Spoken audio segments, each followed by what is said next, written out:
সিজদার মধ্যে যাওয়ার পরে আরেকখানা তাসবিহ পড়লো, সুবহানা রাব্বিয়াল আ'লা, সুবহানা রাব্বিয়াল আ'লা। এই তাসবিহর ভিতরেও রব শব্দটা আছে। সংক্ষিপ্ত কথা, একটা মানুষ নামাজ শেষ করলো, আসসালামু আলাইকুম ওয়া রাহমাতুল্লাহ, আসসালামু আলাইকুম ওয়া রাহমাতুল্লাহ। প্রত্যেকেই আমরা দোয়া করি, দোয়ার ফাঁকি দিয়া কই, রব্বানা যালামনা আনফুসানা, রব্বানা আতিনা ফিদ দুনিয়া হাসানা, রব্বানা ফাগফির লানা যুনুবানা। এমন কি যে কিছুই পারে না, একটা দোয়া পড়ে, রব্বির হামহুমা কামা রব্বায়ানি সগীরা। এই দোয়াটা পরে পরে মা আর বাবার জন্য দোয়া করে। ও মুসলমান, যতটা আয়াত পড়লাম প্রত্যেকটা আয়াতের মধ্যে রব শব্দটা আছে না নাই? আরো জোরে আওয়াজ দিয়া বলেন, আছে না নাই? কোরআনুল কারীমের বিভিন্ন জায়গায় আমার আল্লাহ রব শব্দটা উল্লেখ করেছেন। রবের ব্যাখ্যা মুফাসসিরিনে কেরাম তাফসীরের কিতাবের মধ্যে অনেক উল্লেখ করেছেন। এর মধ্যে দুইটা ব্যাখ্যা সংক্ষিপ্তভাবে বলবো। শুরুতেই বলেছিলাম যে যার রবকে চিনবে তার জন্য রবের গোলামি করা সহজ হয়ে যাবে।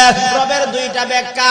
একটা ব্যাখ্যা হলো, রব এমন একজন সত্তা যিনি সকাল থেকে সন্ধ্যা পর্যন্ত, জীবনের শুরু লগ্ন থেকে শেষ পর্যন্ত সব কিছুর প্রয়োজন যিনি মিটাইয়া দেন, তিনি একমাত্র কে? আরো জোরে আওয়াজ দিয়া বলেন, কে? সকালেও আমার প্রয়োজন মিটাইয়া দেন আমার আল্লাহ, সন্ধ্যায়ও আমার প্রয়োজন মিটাইয়া দেন আমার আল্লাহ, ব্যবসায় বরকত দেন আমার আল্লাহ, জমিনে বরকত দেন আমার আল্লাহ, সকালে বরকত দেন আমার আল্লাহ, রাত্রে বরকত দেন আমার আল্লাহ। সব সময় যখন প্রয়োজন হয় আমরা আল্লাহর দরবারে চাই। কিন্তু হিন্দুরা তাদেরকে ছোট করার জন্য বলি না, তারা ব্যবসার জন্য একজনের কাছে চায়, চাকরির জন্য আরেকজনের কাছে চায়, বিবাহ শাদীর জন্য আরেকজনের কাছে চায়। এরকম ভাবে তাদের একজন দুইজন নয়, তাদের 33 কোটি দেবতা রয়েছে, উপাসনা রয়েছে। কিন্তু আমরা ইমানদার হিসাবে বিশ্বাস করে নিয়েছি আমাদের সব কিছুর প্রয়োজন যিনি মিটাইয়া দেন তিনি একমাত্র কে?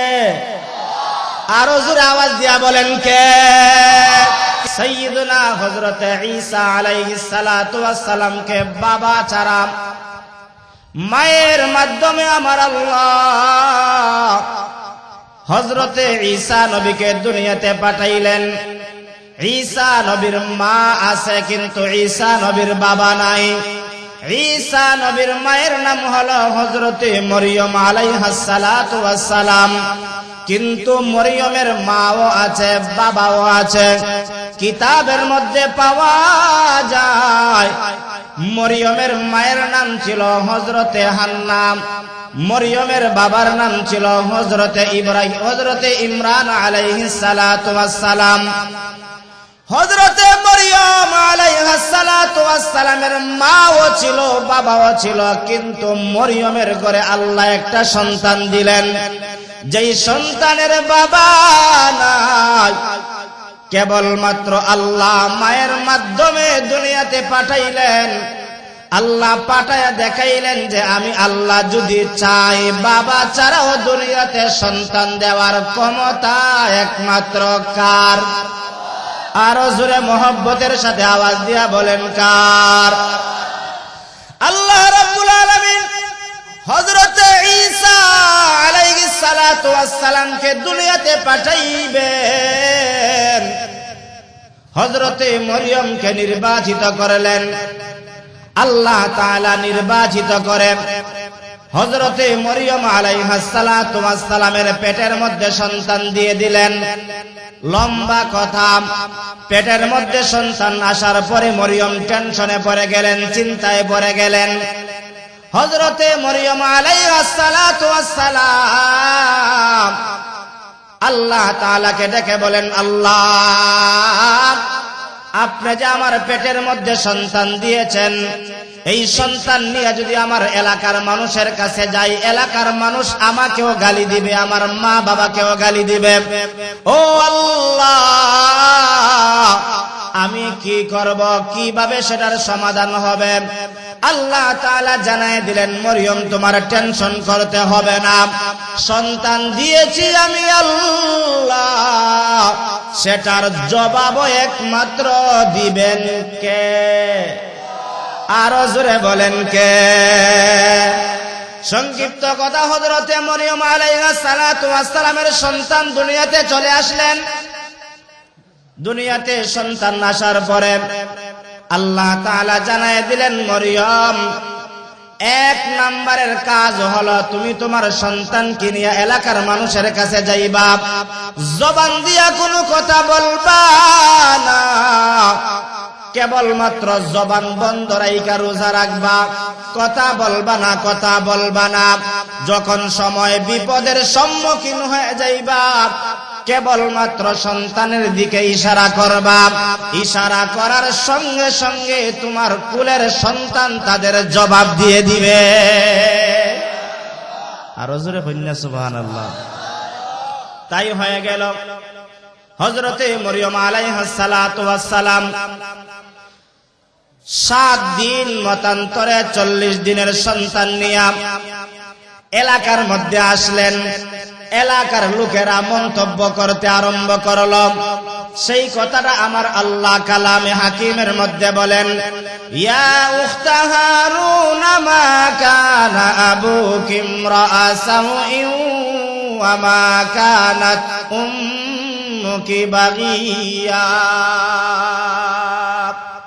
ও হারুনের ভগ্নী, তোমার বাবা তো কোনো অসৎ লোক ছিল না, তোমার মা তো কোনো বেবিচারিণী ছিল না। এত সম্ভ্রান্ত ফ্যামিলির মধ্যে তুমি জন্মগ্রহণ করে হঠাৎ করে কোথায় থেকে তুমি সন্তান নিয়ে আসলাম? আল্লাহ পূর্বে জানায় দিয়েছেন, মরিয়ম তুমি কথা বলবা না, বিপদের সম্মুখীন হইলে কেবলমাত্র তুমি ইশারা করবা, তোমার কুলের সন্তান জবাব দিয়ে দিবে। এবার এলাকার মুরব্বীরা প্রশ্ন করলো মরিয়মকে, ও মরিয়ম,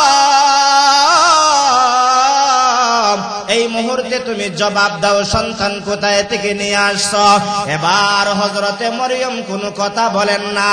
আল্লাহ তাআলার ফয়সালা অনুযায়ী কেবলমাত্র তিনি 7 দিন মতান্তরে 40 দিনের সন্তানের দিকে ইশারা করেছেন। আল্লাহ তাআলা সেই কথাটাও কালামে হাকিমের মধ্যে বলেন, ফাশারাত ইলাইহি قالوا كيف نكلم من كان في المهد صبيا। হযরতে মরিয়ম কেবলমাত্র ইশারা করলেন, যা বলার দরকার আমাকে বলবা না, আমার কুলের সন্তানকে তুমি প্রশ্ন করবা। ও এলাকার মুরল, এলাকার মাতব্বররা, এলাকার মুরব্বীরা, আমার সন্তান তোমাদের প্রত্যেকটা প্রশ্নের জবাব দিয়ে দিবে। এলাকার লোকের ডাক দিয়া বলে, কাইফা নুকাল্লিমু মান কানা ফিল মাহদি সাবিয়া। ও মরিয়ম, যেই সন্তান দুলনায় খেলাধুলা করে, এমন সন্তানের সঙ্গে আমরা কেমন করে কথা বলবো? আপনাদের মুন্সিবাজার মৌলভী বাজারে দুলনা আছে না নাই? চিরুন্নি হই থাকে আসমান না জমিন? আমরার হবিগঞ্জের ভাষায় হয় জলই, আমাদের হবিগঞ্জের ভাষায় কি কয়? জলই হয়। শুদ্ধ ভাষায় আমরা কই দুলনা, ঠিক কিনা? হযরতে মরিয়ম আলাইহিস সালাতু ওয়াস সালামকে তারা যখন প্রশ্ন করলো, তিনি ইশারা করলেন। ইশারার জবাবে তারা কি বলল? ও মরিয়ম, তুমি কার দিকে ইশারা করছো? যে দুলনায় খেলাধুলা করে, দুলনায় খেলাধুলা করে এমন সন্তানের সঙ্গে আমরা কেমন করে কথা বলবো? তুমি জবাব দিয়ে দাও। কিন্তু মরিয়ম তো জবাব দিবেন না, ইশারা করছেন যেই দিকে জবাব আসবেও সেই দিক থেকে। জুড়ে বলুন ঠিক কিনা? এবার তিনি ইশারা করলেন, কয়দিনের সন্তান? 7 দিন মতান্তরে 40 দিনের সন্তান। আপনাদের এলাকায় কি 7 দিনের সন্তান কথা কয়? 40 দিনের সন্তানে কয় না। কিন্তু আল্লাহ যদি বলাইতে চান 7 দিন কেন, 1 দিনের সন্তানও কথা বলতে পারে কি পারে না? আরো জোরে বলেন, পারে কি পারে না? এই ক্ষমতাটা একমাত্র কার? আল্লাহ। এবার হযরতে মরিয়ম আলাইহিস সালাতু ওয়াস সালাম যেই দিকে ইশারা করলেন, ইশারা করার সঙ্গে সঙ্গে আল্লাহ তাআলা হযরতে ঈসা নবী 7 দিন মতান্তরে 40 দিনের ব্যক্তি ঈসা নবীর জবান আল্লাহ খুলে দিলেন। হযরতে ঈসা আলাইহিস সালাতু ওয়াস সালাম এমন 3টা বক্তব্য দিলেন, যেই বক্তব্য শোনার সঙ্গে সঙ্গে যারা আগে মন্তব্য করছিল প্রত্যেকের মন্তব্য বন্ধ হয়ে গেছে, সবাই চুপ হয়ে গেছে, একটা জবানও বন্ধ রাখবেন না। আওয়াজ দিয়া বলুন আল্লাহু আকবার। কি প্রশ্নের জবাব দিলেন? 1 নম্বরে হযরতে শিশু নবী ঈসা আলাইহিস সালাতু ওয়াস সালাম জানায় দিলেন, ক্বালা ইন্নী আবদুল্লাহ, আমি হলাম আল্লাহর বান্দা। আতানিয়াল কিতাব,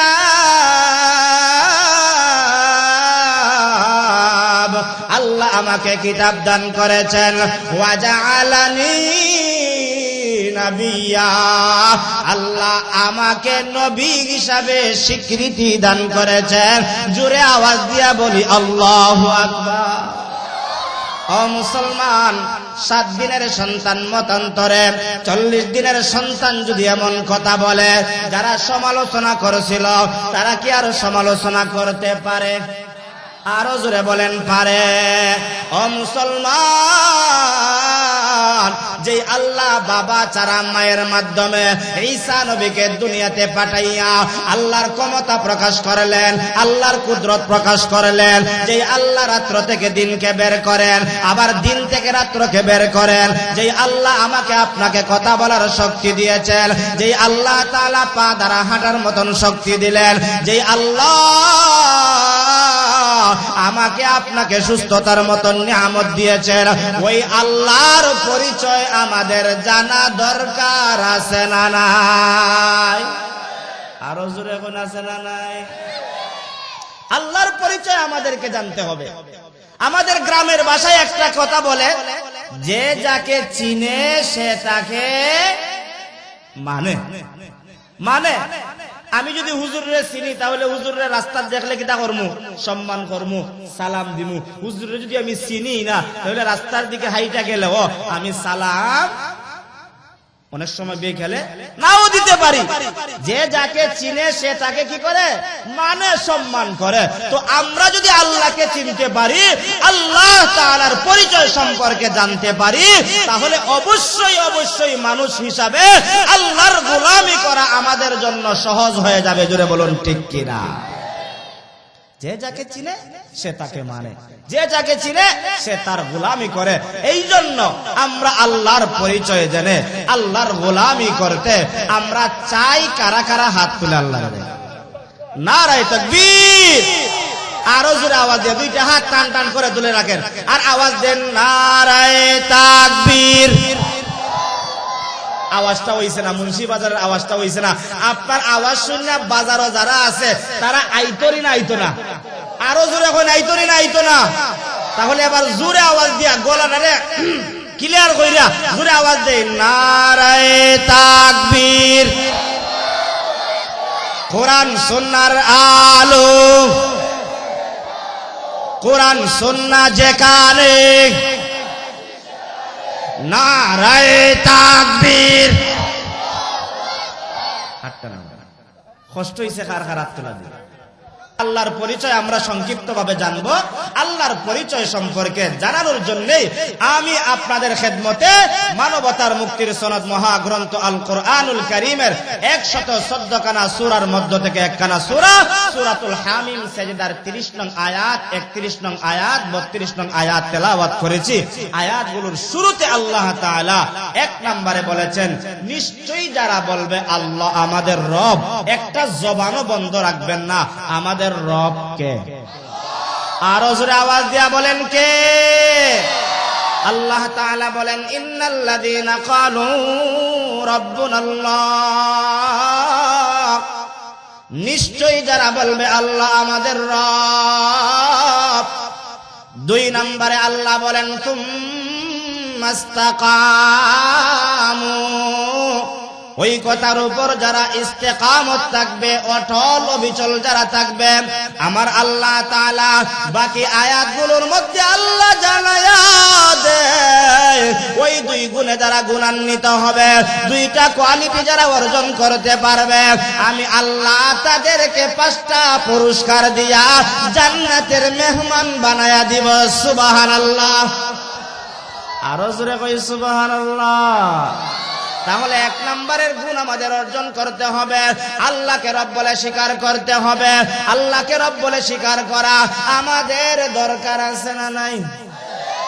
রব শব্দটা আল্লাহ তাআলা কোরআনুল কারীমের বিভিন্ন জায়গায় আল্লাহ উল্লেখ করেছেন। একটা মানুষ নামাজ পড়ে, আমরাও তো নামাজ পড়ে আসলাম, এশারের নামাজ পড়েছি। এশার নামাজের মধ্যে ইমাম সাহেব সূরা ফাতিহা পড়েছেন। ওই ফাতিহার শুরুতেই আল্লাহ তাআলা বলেন আলহামদুলিল্লাহি রাব্বিল আলামিন।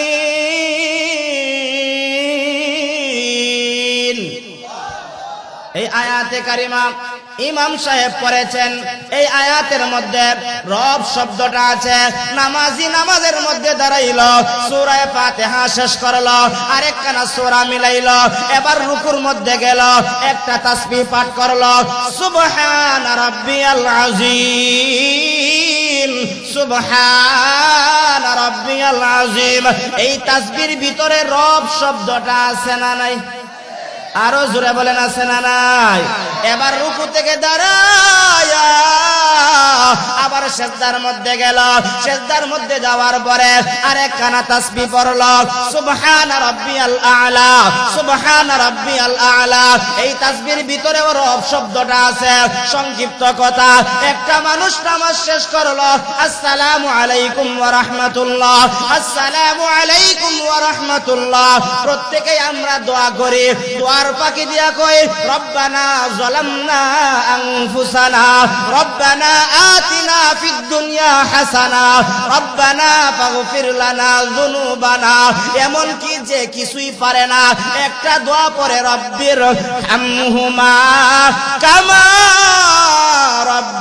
রব্বায়ানি সগীরা। এই দোয়াটা পরে পরে মা আর বাবার জন্য দোয়া করে। ও মুসলমান, যতটা আয়াত পড়লাম প্রত্যেকটা আয়াতের মধ্যে রব শব্দটা আছে না নাই? আরো জোরে আওয়াজ দিয়া বলেন আছে না নাই? কোরআনুল কারীমের বিভিন্ন জায়গায় আমার আল্লাহ রব শব্দটা উল্লেখ করেছেন। রবের ব্যাখ্যা মুফাসসিরিনে কেরাম তাফসীরের কিতাবের মধ্যে অনেক উল্লেখ করেছেন। এর মধ্যে 2টা ব্যাখ্যা সংক্ষিপ্তভাবে বলবো। শুরুতেই বলেছিলাম যে যার রবকে চিনবে তার জন্য রবের গোলামি করা সহজ হয়ে যাবে। রবের 2টা ব্যাখ্যা। একটা ব্যাখ্যা হলো রব এমন একজন সত্তা যিনি সকাল থেকে সন্ধ্যা পর্যন্ত, জীবনের শুরু লগ্ন থেকে শেষ পর্যন্ত সব কিছুর প্রয়োজন যিনি মিটাইয়া দেন, তিনি একমাত্র কে? আরো জোরে আওয়াজ দিয়া বলেন কে? সকালেও আমার প্রয়োজন মিটাইয়া দেন আমার আল্লাহ, সন্ধ্যায় আমার প্রয়োজন মিটাইয়া দেন আমার আল্লাহ, ব্যবসায় বরকত দেন আমার আল্লাহ, জমিনে বরকত দেন আমার আল্লাহ, সকালে বরকত দেন আমার আল্লাহ, রাত্রে বরকত দেন আমার আল্লাহ। সব সময় যখন প্রয়োজন হয় আমরা আল্লাহর দরবারে চাই। কিন্তু হিন্দুরা তাদেরকে ছোট করার জন্য বলি না, তারা ব্যবসার জন্য একজনের কাছে চায়, চাকরির জন্য আরেকজনের কাছে চায়, বিবাহ শাদীর জন্য আরেকজনের কাছে চায়। এরকম ভাবে তাদের একজন দুইজন নয়, তাদের 33 কোটি দেবতা রয়েছে, উপাসনা রয়েছে। কিন্তু আমরা ইমানদার হিসাবে বিশ্বাস করে নিয়েছি আমাদের সব কিছুর প্রয়োজন যিনি মিটাইয়া দেন তিনি একমাত্র কে? আরো জোরে আওয়াজ দিয়া বলেন কে? তিনি হলেন একমাত্র আমার রব আল্লাহ। ও মুসলমান, এই রব শব্দটা শুনলে পরে একদল লোকের শরীরের মধ্যে চুলকানি আসে।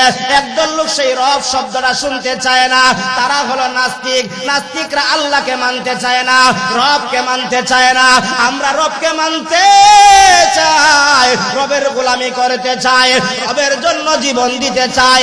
নাস্তিকরা রবকে মানে না, রবকে স্বীকার করতে চায় না। আমরা যারা এখানের মধ্যে এসেছি আমরা রবকে স্বীকার করে হায়াতের জিন্দেগি কাটাইতে চাই কি চাই না? একদল আছে আল্লাহকে মানতে রাজি না, আল্লাহকে বিশ্বাস করতে রাজি না। ডাক দিয়া কয় আসমান বলে এমনি এমনি হইছে, জমিন বলে এমনি এমনি হইছে, পাহাড় পর্বত বলে এমনি এমনি হইছে, কিন্তু না না না, আমার আল্লাহ জানায় দেন আল্লাযী খালাকা সাবআ সামাওয়াতিন তিবাকা, স্তরে স্তরে 7টা আসমান আমার আপনার মাথার উপরে স্থাপন করেছেন কে? আরো জোরে বলেন কে? আলাম নাজআলিল আরদা মিহাদা ওয়াল জিবালা আওতাদা ওয়া খালাকনাকুম আজওয়াজা, জমিনটাকে বিছানা বানায় দিয়েছেন কে? জমিনটাকে স্থির রাখার জন্য কমলগঞ্জের পাহাড়, শ্রীমঙ্গলের পাহাড়, মৌলভীবাজারের পাহাড়, এরকম ভাবে চট্টগ্রামের পাহাড়, বড় বড় পাহাড় দিয়ে জমিনটাকে ক্লিফ মেরে দিয়েছেন কে? আরো জোরে বলেন কে? তাহলে যারা বলে আল্লাহ বলতে কেউ নাই গো, তাদের কথা মানা যাবে না, তাদের কথা মানা যাবে না।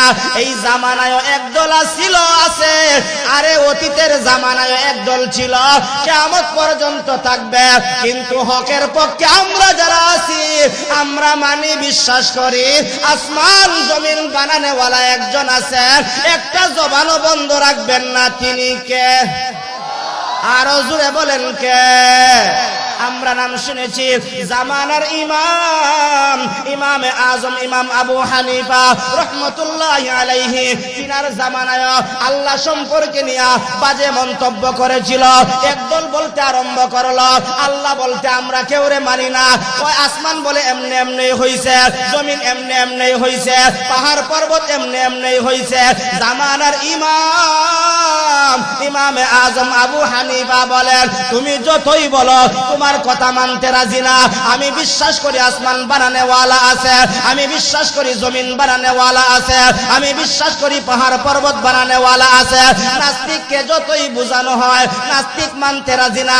আজও আমাদের সমাজের মধ্যে দেখবেন আল্লাহওয়ালা, ইমানদার, কোরআনওয়ালা, শাইখুল হাদিস, মুহাদ্দিস, মাদ্রাসার হুজুর, মসজিদের ইমাম সাহেব অনেককে বুঝায়, ভালো একটা রাস্তা দেখায় দেয়, সে কিছুক্ষণ পরেই কয় আমি মানি। আসেনি এরকম কয়নি? আসেনি মুন্সিবাজার, মৌলভীবাজার, কমলগঞ্জ তুকাইলে পাওয়া যাইব নিবা। ইমাম আবু হানিফা রাহমাতুল্লাহি আলাইহি তিনিও বলেন আমি তার যতই বুঝাই সে মানতে রাজি।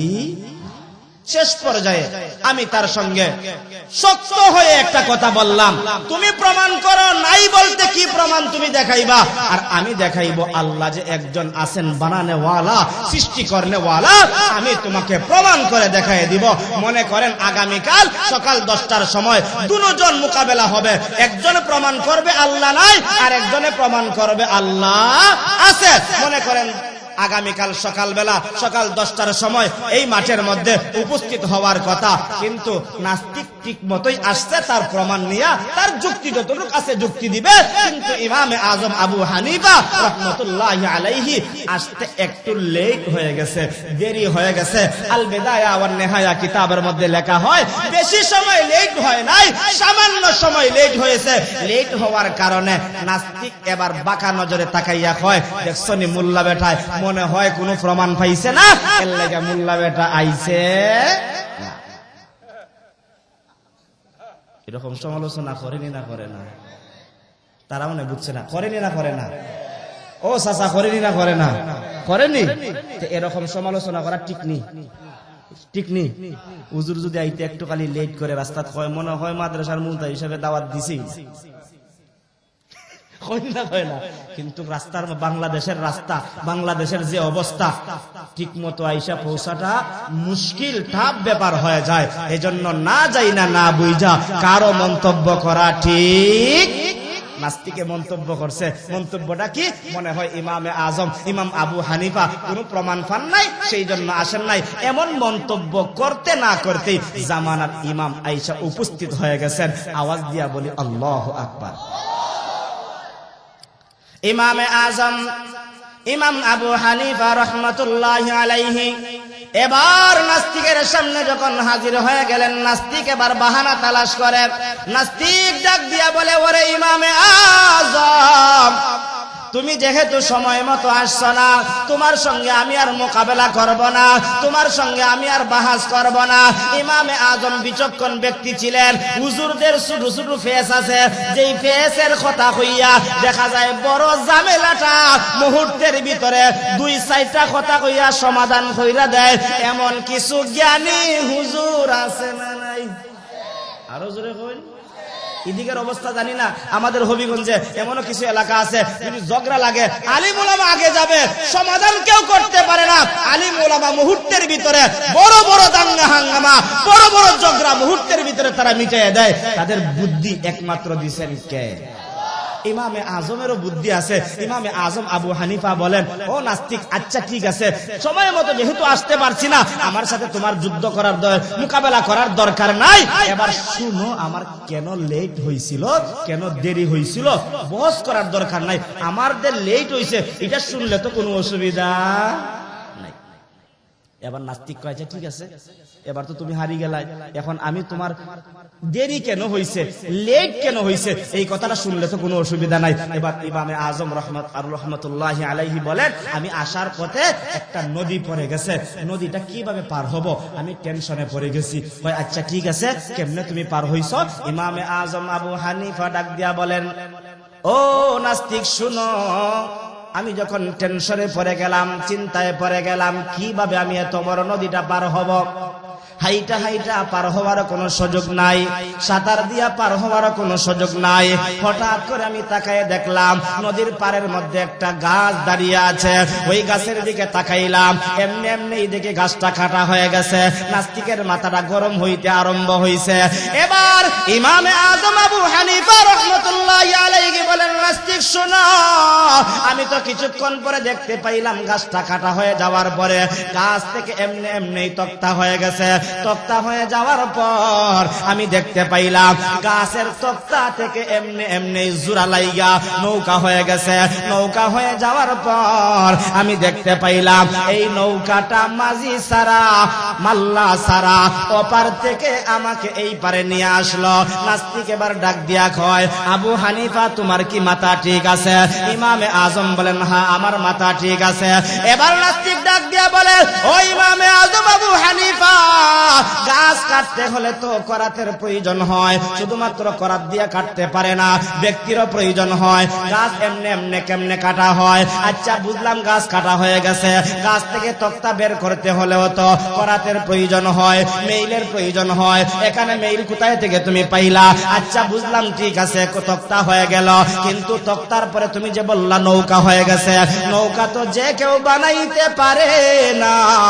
নৌকা যে তুমি বানাইলা, নৌকা বানাইতে গেলে লোহালক্করের প্রয়োজন হয়, যে কোনো মানুষ নৌকা বানাইতে পারে না, একজন মিস্ত্রির প্রয়োজন হয়। ওই ইমামে আজম তুমি কোথায় থেকে কিভাবে পাইলা? আবার বলো কাউকে পাও নাই, তুমি এমনি এমনি দেখেছো হয়ে গেছে। আবার এত স্রোত নদীর মধ্যে নৌকাটা এপার থেকে ওপারে কোনো মাঝি সারা, মাল্লা সারা কেমনে আসলে আমার তো বুঝে আসে না। ইমামে আজম বলেন, এবার তোমার বুঝে আসবে, তুমি শোনো। তুমি যে বললা আসমান বানানেওয়ালা কেউ নাই, আসমান এমনি এমনি হয়ে গেছে। তুমি যে বললা জমিন এমনি এমনি হয়ে গেছে। তুমি যে বললা পাহাড় এমনি এমনি হয়ে গেছে, মানুষও বান্দর থেকে হয়ে গেছে। ও নাস্তিক শোনো, তুমি যে বললা তোমার কথা অনুযায়ী আসমান কি এমনি এমনি হয়েছে, না না এমনি এমনি হয় নাই। আসমান বানানেওয়ালা একজন আছেন, জমিন এমনি এমনি হয় নাই, জমিন বানানেওয়ালা একজন আছে। সাধারণ একটা গাছ যদি এমনি এমনি কাটতে না পারে গো, গাছ থেকে তক্তা যদি এমনি না হতে পারে, তক্তা থেকে নৌকা যদি এমনি না হতে পারে, শুনে রাখো বিশাল আসমান এমনি এমনি হয় নাই। এই আসমান আর জমিন বানানেওয়ালা একজন আছেন। মুন্সি বাজারের মানুষ একটা জবানও বন্ধ রাখবেন না, তিনি একমাত্র কে? আরো জোরে আওয়াজ দিয়া বলেন কে? এবার ইমামে আজম রাহমাতুল্লাহি আলাইহি এরকম ভাবে দাপে দাপে প্রমাণ দেয়। আর নাস্তিক মাথাটা উঁচু ছিল, এবার মাথাটা নিচু হয়ে গেছে। এবার নাস্তিক ডাক দিয়া বলে, ও ইমামে আজম আবু হানিফা, আর দেরি করতে চাই না। এতদিন আমি নাস্তিক ছিলাম, এতদিন আমি ভুলের মধ্যে ছিলাম, এতদিন অন্যায়ের পথের মধ্যে ছিলাম গো, আর অন্যায়ের পথে থাকতে চাই না। এই মুহূর্তে তোমার হাতে হাত রাইখা নাস্তিক থেকে আস্তিকের মালা পয়রা আমি তোমার হাতে কালেমা পড়ে মুসলমান হয়ে গেলাম। আল্লাহু আকবার। আরো জোরে আওয়াজ দিয়া বলি আল্লাহু আকবার। ও মুসলমান, এটা তো ওই জামানার কথা। আজও আমরা আমাদের সমাজের মধ্যে এমন কিছু নাস্তিক দেখি, যেই নাস্তিক আমার আল্লাহকে গালি দেয়, আমার নবীকে গালি দেয়, আমার আল্লাহকে নিয়ে ব্যঙ্গচিত্র করে, আমার নবীকে নিয়ে ব্যঙ্গচিত্র করে। যখন তাকে বোঝানো হয়, পয়েন্টে পয়েন্টে বোঝানো হয়, এমনও আমার এই বয়সে আমি দেখেছি অনেক আল্লাহ বিরোধী মানুষগুলো আল্লাহর পক্ষে কথা বলার কারণে, সহি কথা বলার কারণে, কোরআনের কথা বলার কারণে, হাদিসের কথা বলার কারণে নাস্তিক থেকে আল্লাহর বিরুদ্ধে কথা বলা থেকে ফিরে আইসা আল্লাহর পক্ষ হয়ে গেছে। এমন নজির আমাদের মধ্যে আছে না নাই? আরো জোরে বলেন আছে না নাই? ও মুসলমান, এই জন্য আমরা বিশ্বাস করি আসমান বানানোওয়ালাকে। আরো জোরে আওয়াজ দিয়া বলেন কে? যেই কথাটা বলতেছিলাম, এক নাম্বার ব্যাখ্যা ছিল ইন্নাল্লাযীনা ক্বালু রাব্বুনাল্লাহ, নিশ্চয়ই যারা বলবে আল্লাহ আমাদের রব। এটার দুইটা ব্যাখ্যা। একটা ব্যাখ্যা হলো, যিনি সকাল থেকে সন্ধ্যা পর্যন্ত, জীবনের শুরু লগ্ন থেকে শেষ পর্যন্ত সব কিছুর প্রয়োজন যিনি মিটিয়ে দেন, তিনি হলেন রব আল্লাহ। দুই নম্বরে আরেকটা ব্যাখ্যা সংক্ষিপ্ত ভাবে বলি, সামনে কথাগুলো আমাকে আগায় নিতে হবে। দুই নম্বরের ব্যাখ্যা হলো, রব এমন একজন সত্তা যিনি কোন বস্তুকে ধীরে ধীরে ক্রমান্বয়ে আস্তে আস্তে যথাস্থানে মানজিলে মাকসাদের মধ্যে পৌঁছায়া দেন। উদাহরণ দিলে বুঝবেন, আমাদের গ্রামগঞ্জের মধ্যে, আপনাদের গ্রামগঞ্জের মধ্যে হাঁস, মুরগি, গরু, ছাগল আছে না নাই? আরো জোরে কইন আছে না নাই? একটা গরুর বাচ্চা জন্মগ্রহণ করার কয় মাস পরে আটে? সর্বোচ্চ আধা ঘন্টা, দইরা নিলাম 1 ঘন্টা। তারপরই দেখা যায় গরুটা লাফাইয়া লাফাইয়া মুন্সিবাজার পর্যন্ত আসার সক্ষম হয়ে যায়। 2 নম্বরে আরেকটা উদাহরণ দেই, ছাগলের বাচ্চা আছে। ছাগলের বাচ্চা জন্মগ্রহণ করার সর্বোচ্চ 5 থেকে 10 মিনিটের ভিতরে হাঁটতে পারে। আরো সংক্ষিপ্ত ভাবে ছোট্ট একটা উদাহরণ দেই, ডিম থেকে বাচ্চা ফুটে মুরগের বাচ্চা। মুরগের বাচ্চা জন্মগ্রহণ করার পরে ডিম থেকে বের হওয়ার 1 থেকে 1.5 মিনিটের ভিতরে দেখা যায় চৌধুরী বাড়ি থেকে মুন্সি বাড়ি চলে। গরুর বাচ্চা জন্মগ্রহণ করার সর্বোচ্চ আধা ঘন্টা, 1 ঘন্টা পরে হাঁটতে পারে। ছাগলের বাচ্চা জন্মগ্রহণ করার 5 থেকে 10 মিনিট পরে হাঁটতে পারে। একটা মুরগের বাচ্চা জন্মগ্রহণ করার 1 থেকে 1.5 মিনিট পরে হাঁটতে পারে। মানুষ আশরাফুল মাখলুকাত, সৃষ্টির শ্রেষ্ঠ জাতি। আল্লাহ বলেন ওয়ালাকাদ কাররামনা বনি আদম, যে বনি আদমকে আল্লাহ সম্মান দিয়েছে, ওই বনি আদম কয় মিনিট পরে হাঁটে? বুঝুন না আমার কথা? কয় ঘন্টা পরে হাঁটে? কয় ঘন্টা? হ্যাঁ, কমপক্ষে 12 থেকে 14 মাস সময় লাগে। এরপরও দেখা যায় সবাই হাঁটতে পারে, লাঠি লাগে, দাদায় ধরে হাঁটায়, মায়ে ধরে হাঁটায়, এরপর হাঁটতে পারে না। যদি গরু ছাগলের মতন জন্মগ্রহণ করার পরে হাঁটার শক্তি পাইতো, নাস্তিকদের পাওয়ার কমতো না বাড়তো? আরো জোরে কন্যা, আরো জোরে বলেন, বাড়তো না কমতো? এজন্য আল্লাহ বলেন, আমি আল্লাহ ধীরে ধীরে ক্রমান্বয়ে আস্তে আস্তে যথাস্থানে মানজিলে মাকসাদের মধ্যে তোমাদেরকে পৌঁছে দিয়েছি। অর্থাৎ রবের 2 নম্বর ব্যাখ্যা হলো, যিনি ধীরে ধীরে ক্রমান্বয়ে আস্তে আস্তে পৌঁছে দেন। কিভাবে? মনে করেন আপনার নাম আব্দুর রহমান, কেউ আব্দুর রহমান থাকলে আবার কইবানি যে আমি তখন আসি, আমার নাই কোন কিতার লাগিয়া। মনে করেন আব্দুর রহমান, আব্দুর রহমান ব্যক্তিটা 40 বছর আগে মুন্সিবাজারে ছিল, মনে করেন না। এই আব্দুর রহমানের অস্তিত্বহীন ব্যক্তির অস্তিত্বটা দিলেন কে? আরো জোরে বলেন।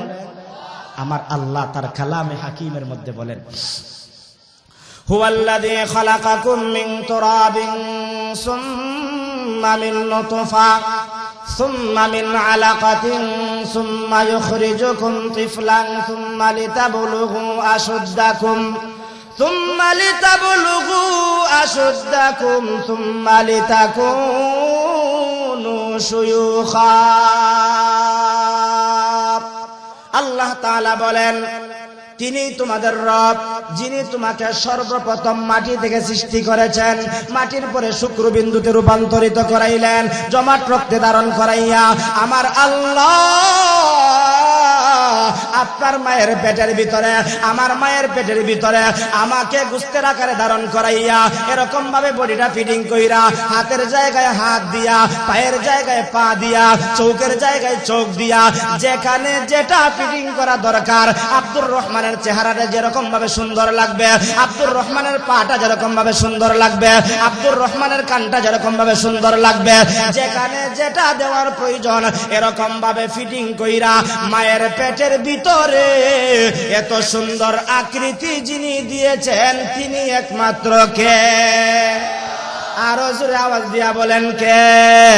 অস্তিত্ববিহীন ব্যক্তিটার পেটের ভিতরে, মায়ের পেটের ভিতরে আল্লাহ অস্তিত্ব দিলেন, হাত দিলেন, পা দিলেন, চক্ষু দিলেন, অঙ্গ প্রত্যঙ্গ দিলেন, দুইটা টুট দিলেন, দুইটা টুটের মাঝখানে একটা জিহ্বা দিলেন। আজকে ওই জিহ্বার মধ্যে তুমি মিষ্টি দিলে, জিহ্বা বলে দিতে পারে গো, এই জিহ্বায় বলে দিতে পারে এটা মিষ্টি। এই জিহ্বার মধ্যে যদি আপনি টক জাতীয় জিনিস দেন, জিহ্বায় বলে দিতে পারে এটা টক জাতীয় জিনিস। এই জিহ্বাটা এত পাওয়ারফুল ওয়ালা জিহ্বা, এই জিহ্বার মধ্যে আপনি যদি তিক্ত জাতীয় জিনিস দেন, ওই জিহ্বায় বলে দিতে পারে এটা তিক্ত জাতীয় জিনিস। আমার আল্লাহ বলেন, তোর জিহ্বাটা পর্যন্ত আমি দিলাম, ওই জিহ্বা দিয়া যখন আমি আল্লাহকে একবার আল্লাহ বলে ডাক দিবে গো, আমি আল্লাহ তোর উপরে রাজি আর সন্তুষ্ট হইয়া তোর জন্য আমার তোরই জান্নাতের 8টা দরওয়াজা খুলে দেয়। ওই জিহ্বা দিয়ে আজকে দুনিয়াতে আসার পরে চেয়ারম্যানের নাম উচ্চারণ করলো, এমপির নাম উচ্চারণ করলো, মারে মা বলে ডাকলো, বাবারে বাবা বলে ডাকলো, আত্মীয় স্বজনকে ডাকলো, মুন্সি বাজারের স্লোগান দিল, মৌলভী বাজারের স্লোগান দিল, কমলগঞ্জের স্লোগান দিল, শ্রীমঙ্গলের স্লোগান দিল, সিলেট বাংলাদেশের স্লোগান দিল, কিন্তু তার জবান দিয়া আল্লাহর নামটা স্লোগান দিল না। এমন মানুষ আমাদের সমাজে আছে না নাই? আরো জোরে বলেন আছে না নাই? 2 নম্বর ব্যাখ্যা হলো, রব এমন একজন সত্তা যিনি কোন বস্তুকে ধীরে ধীরে ক্রমান্বয়ে আস্তে আস্তে মঞ্জিলে মাকসাদের মধ্যে পৌঁছে দিলেন। সংক্ষিপ্ত কথা, হুয়াল্লাযী খালাকাকুম মিন তুরাবিন সুম্মা মিন নুতফা সুম্মা মিন আলাকা সুম্মা ইখরিজুকুম তিফলা সুম্মা ইখরিজুকুম তিফলান সুম্মা লিতাবলুগু আশুদ্দাকুম সুম্মা লিতাকুনু শুয়ুখা। আমার মায়ের পেটের ভিতরে আমাকে আপনাকে ফিটিং কইরা কম বেশ 10 মাস 10 দিন রাইখা আমার আল্লাহ আমাকে আপনাকে কোথায় থেকে পাঠাইলেন? আল্লাহ তাআলা বলেন, ওয়াল্লাহু আখরাজাকুম মিন বুতুনি উম্মাহাতিকুম লা তা'লামুনা শাইআ। আমার আল্লাহ ডেকে ডেকে বলেন, ওরে আল্লাহর বান্দা শুন, মনোযোগ দিয়ে শুন, মাহফিলের ভিতরে বইসা শুন। তুই তো একবার চিন্তা করে দেখলে না, আমার আল্লাহ আমাকে আপনাকে আপনার আমার মায়ের পেট থেকে বের করেন, বের করার পরে আমি আপনি কথা বলতে পারতাম না, আমি আপনি দেখতে পারতাম না, আমি আপনি ভালো মন্দ বুঝতে পারতাম না। দেখার মতন শক্তি, শ্রবণ শক্তি, ভালো মন্দ বুঝার শক্তিটা একমাত্র দিয়েছেন কে? আরো জোরে বলেন কে? ও মুসলমান, এমন অবুঝ আমরা ছিলাম, আমার সামনে যদি প্রস্রাব থাকে নিজের প্রস্রাব নিজে হাতায়া ফেলি, আমার সামনে যদি পায়খানা থাকে নিজের পায়খানা নিজে হাতায়া ফেলি, কারণ বুঝ নাই, বুঝ নাই, বুঝ নাই। আজকে তোমার আল্লাহ তোমাকে বুঝ দিল, আজকে তোমার আল্লাহ তোমাকে দেখার মতন শক্তি দিল, আজকে তোমার আল্লাহ তোমাকে কথা বলার শক্তি দিল গো। এত কিছু পাইয়া তুমি যে আল্লাহরে আল্লাহ বলে ডাকলা না, না ডাকার কারণে আমার আল্লাহর দরবারে প্রত্যেকটা মুহূর্তের হিসাব দেওয়া লাগবে কি লাগবে না? আরো জোরে বলেন, লাগবে কি লাগবে না? এবার আমার আল্লাহ তাআলা মায়ের পেট থেকে বের করলেন, মায়ের পেট থেকে বের করার পরে সুম্মা ইখরিজুকুম তিফলা, শিশু রূপে আল্লাহ দুনিয়াতে পাঠাইলেন। শিশু রূপে দুনিয়াতে আমরা আইসা সারা জীবন কি আমরা শিশু আছি? শিশুর পরে আমার আল্লাহ আমাকে আপনাকে যৌবন দিছেন। যৌবন কাল পাইয়া রে যুবক তুমি কত কিছু করলা, কত অন্যায় করলা। মন চাইছে গান শুনতে, চলে গেলা গানের আড্ডার মধ্যে। মন চাইছে যাত্রা গানে যাইতে, তুমি যাত্রা গানের মধ্যে চলে গেলে। মন চাইছে হিন্দুদের মেলার মধ্যে যাইতে, চলে গেলা তুমি মেলার মধ্যে। জাননি যুবক, তোমার যৌবন দুনিয়ার কেউ দেয় নাই। তোমার যৌবনটা একমাত্র যিনি দিয়েছেন তিনি। আওয়াজ দিয়া বলেন কে?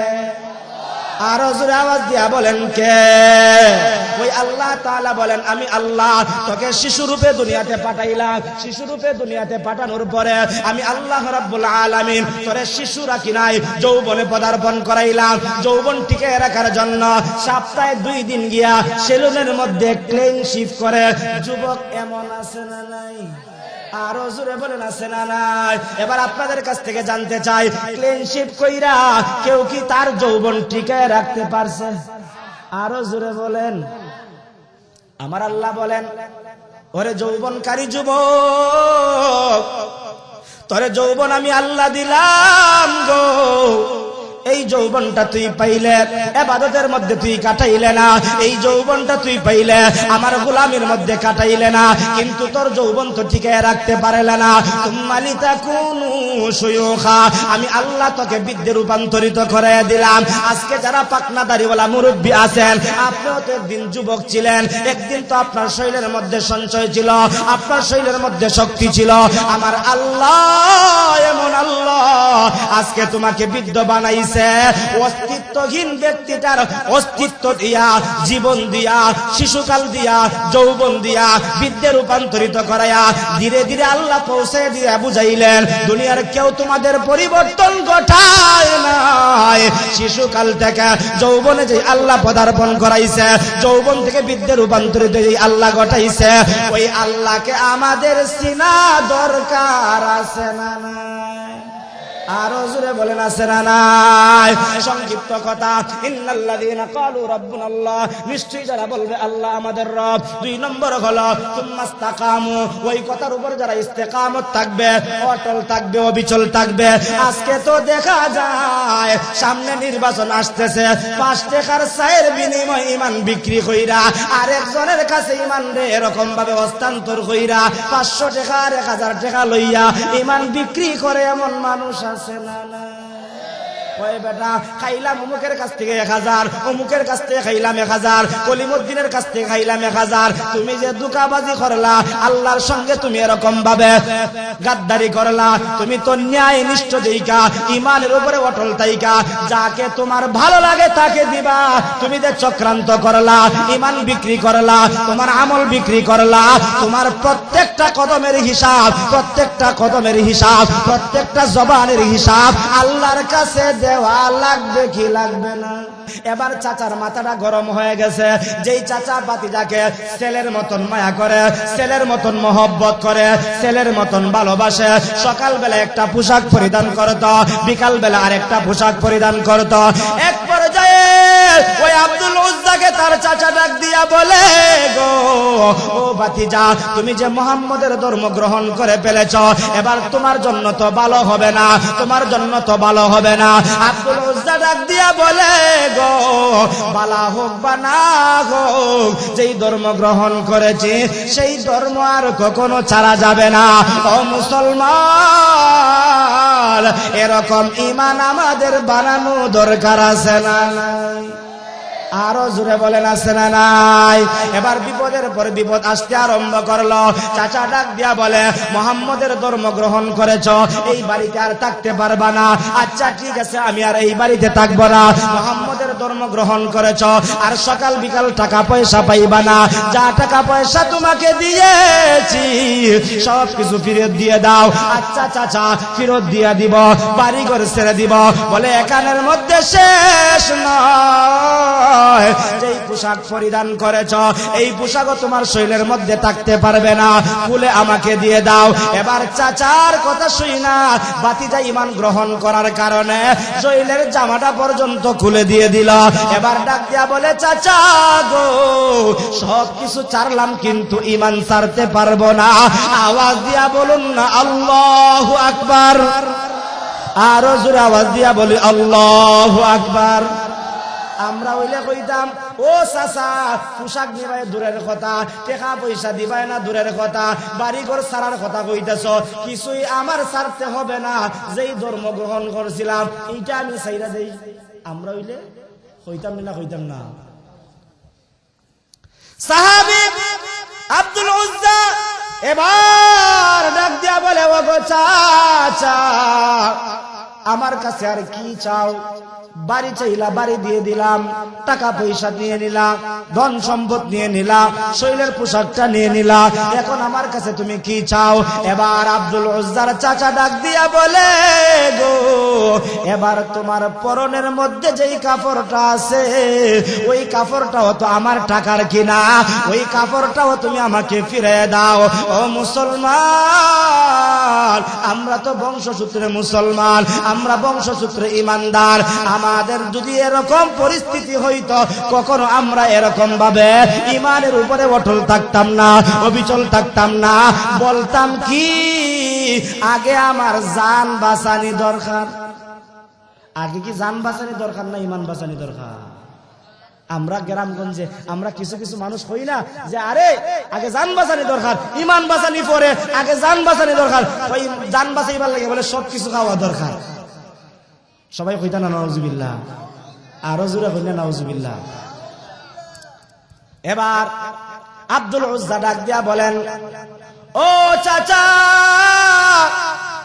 সব তো দিয়ে দিলাম কিন্তু আমার লজ্জাস্থানের কাপড়টা নিয়ে না। বলে না না, মুহাম্মদের ধর্ম যদি না ছেড়ে দাও তোমার শরীরের পোশাকটা পর্যন্ত তোমাকে দেওয়া যাবে না। শেষ পর্যায়ে আব্দুল উজ্জা এই শরীরের মধ্যে যে লজ্জাস্থান ঢাকার মতন যে কাপড়টা ছিল ওই কাপড়টা পর্যন্ত দিয়ে দিল। দিয়ে দিয়ে এবার উলঙ্গ অবস্থায় সৎ মায়ের বাড়িতে গেল। ও আমার সৎ মা, একটা কাপড় আমাকে দাও, আমি আমার লজ্জাস্থানকে ঢেকে রাখতে চাই।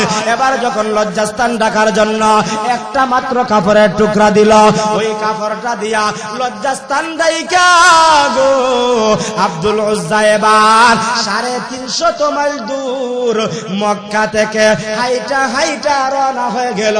যেই নবীর পাগল হইয়া কালেমা পড়েছে, যেই নবীর পাগল হইয়া ইসলাম ধর্ম গ্রহণ করেছে, ওই নবীর জন্য যাইতে আরম্ভ করলো।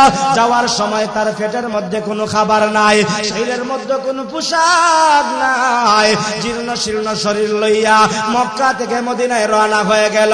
ও মুসলমান, ওই সময় মসজিদে নববীর মধ্যে আমার নবী সরকার দু আলম নবী মুহাম্মদুর রাসূলুল্লাহ আসহাবে সুফার মধ্যে সাহাবায়ে কেরামদেরকে নসিহত করতেছেন। হঠাৎ করে নবীজির চেহারা মুবারকটা আসহাবে সুফার গেটের মধ্যে গেল। দেখলেন নবীজি একজন ব্যক্তি দাঁড়িয়ে আছে, যেই যুবকটাকে সিনা সিনা লাগে। কি কি লাগে? চিনা চিনা লাগে। মনে করুন এলাকার একজন মানুষ 10 বছর পরে বাজারও আইছে, হঠাৎ করে আপনি তারে দেখছেন, কেউ কেউ কয় ও ভাই বেটারে তো চিনা চিনা লাগে।